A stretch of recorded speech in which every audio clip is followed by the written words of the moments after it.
Um, Good morning, people. Today I'm going to teach you how to draw a normal DFA and how to convert a NFA to DFA. By DFA, we mean deterministic finite automata, and from NFA, non-deterministic finite automata.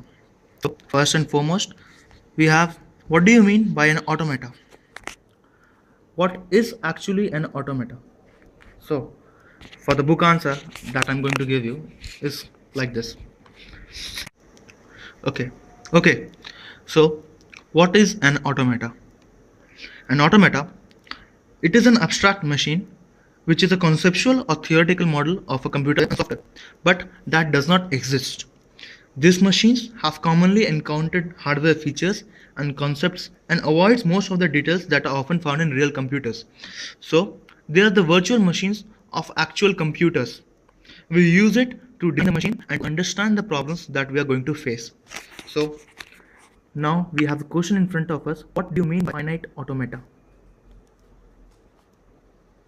Finite automata. So as I said, what is an automata?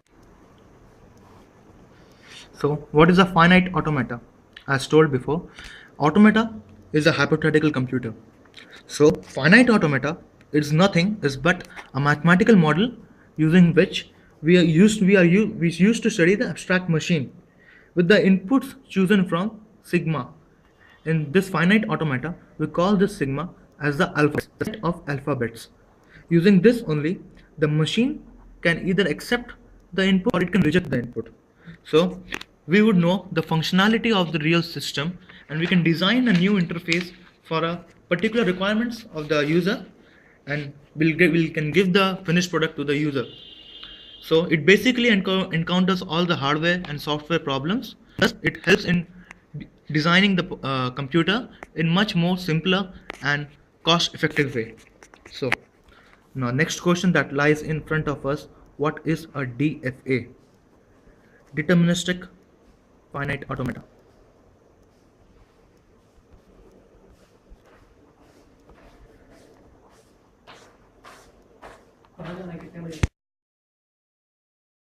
Finite automata. So what is actually a DFA? A DFA can be defined as a, in simple words, 5 tuple. We can denote this as M equals to Q sigma epsilon Q naught and F. Don't worry about these terms. I'm going to tell you one by one about this. Q. This is all. This is a non-empty finite set of states. Non-empty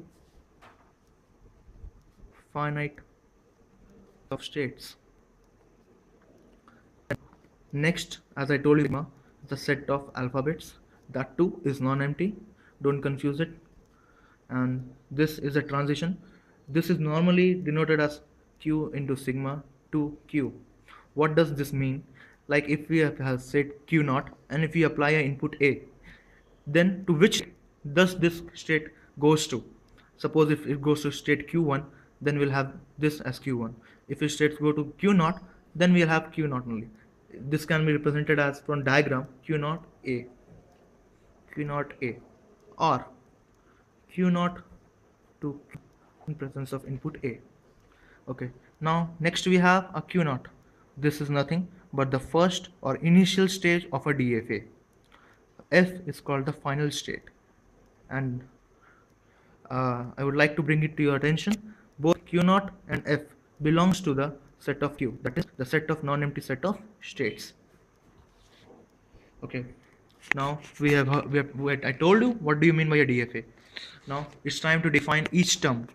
What does deterministic finite automata means? Deterministic, it is deterministic because there is actually exactly one transition for every input symbol only. So in presence of one input symbol, you cannot have two transitions. So for every input, a single transition. So that means it is deterministic, or we can say that it is possible to determine to which state the machine enters into after consuming the input symbol. The finite because it has finite number of arcs and states. It cannot be infinite. So therefore finite. And automata, as you told me before, is a machine which may accept or reject the string. So it is deterministic finite automata. There you go, deterministic finite automata. Now I'll tell you how to draw a simple DFA or a deterministic finite automata. Simple DFA. Suppose we have a question in hand, how to draw. We'll draw a simple question to accept strings of A's and B having at least one A. Accept strings of A and B having at least one. So the initial condition, we have to identify the minimum string. In this case it's A, the minimum string. After identifying this, we have to identify the alphabets. Now in this case sigma, as I told you, it denotes the set of alphabets. We have A and B because we have to accept strings of A and B having at least one A. So any other character C, D, F, whatever it may be, it cannot be included in this question. So we have only A and B as a set of alphabets. Then we'll now construct the skeleton DFA. By skeleton DFA we mean the basic structure of the DFA that from which we are going to build the entire DFA, or which will be the basis of the DFA. So as we have only at least one A, so more than one we can have, one or more we can have. So we'll have an initial state as Q0. We'll start from Q0, and A, from input A will go to Q1. Now you may confuse that it is a string having more than one length, but mind you, we are having the skeleton DFA. So in this we consider only the basics requirement of the question and not the entire question. After this we have we need to end at Q1 because no other condition is given in this question. So now we have to question what happens when input of B is given at Q0. Input of B at Q0. What will you do? So as it's given only a string of A and B having at least one A, doesn't require where does A stands in the string. So if B comes at Q0, we can directly have it at Q0. No need to take tension. Now coming to state Q1, what will we do if we have input of A? Input of A. So it is given one or more than one or more than one. So no problem in giving it to the same state A. Now if B comes, we can again give it to Q1 only because we don't need to worry where that will be. No start and end conditions are given. So this is the final DFA that we have constructed, satisfying all the conditions of the question. Now I'll take up another more complex question for you just so that you understand this problem. Okay, so we have now the next question. To accept a string of A's and B's ending with the string ABB. So we now have a condition that it ends with the string ABB. So again, the first case will identify the minimum string. Here we have ABB. The second case will identify the set of alphabets. Again, we have only A and B. Now the case, what we'll do, we'll draw a skeleton DFA. So for that, have a state Q0. We'll start it with here. Then ABB. So A input will go to Q1. Next input B, it will go to Q2, and again a B input, it will go to Q3, and this is the final state. So it will have an accept. You have to write here. So to show that the DFA accepts the string.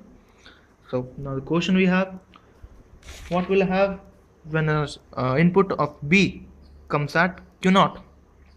So as it's given, it should end with ABB. It will be not a problem if it is given at the front of the DFA. So any number of B's that come, the string will end with ABB. That's it. Now we have state Q1. What will happen if A comes here? Because B we already have Q2. It's going on here. What will happen if A comes on? So again, it's going to end with ABB. Not the number of one A's is not given. So if we have A here only, so any number like A, B, B. So at last it ends with A, B, B only. So our condition is satisfied. Now we move to Q2, and as you see, a B input is already given. We need to worry about the A input. So what will happen if A comes here? So again we will transfer it to Q1 because A B B A B B A B B. So you got that? Any number of A's, it goes to Q1 and then BB. Then what will happen? Q3. No transitions here from A and B. Nothing is given. So we'll consider both of that. So again for A we'll give it to Q1 as I explained it to earlier, and then B we'll give it to Q0. Same explanation. A, it will go here A B, and if it's a B it will go to Q0. Any number of B's, it will go on here, and that's the process it will follow. So now you understood how to draw a DFA, a simple DFA. To know more how to convert a NFA to DFA, see my next video that will be coming up soon. Thank you all.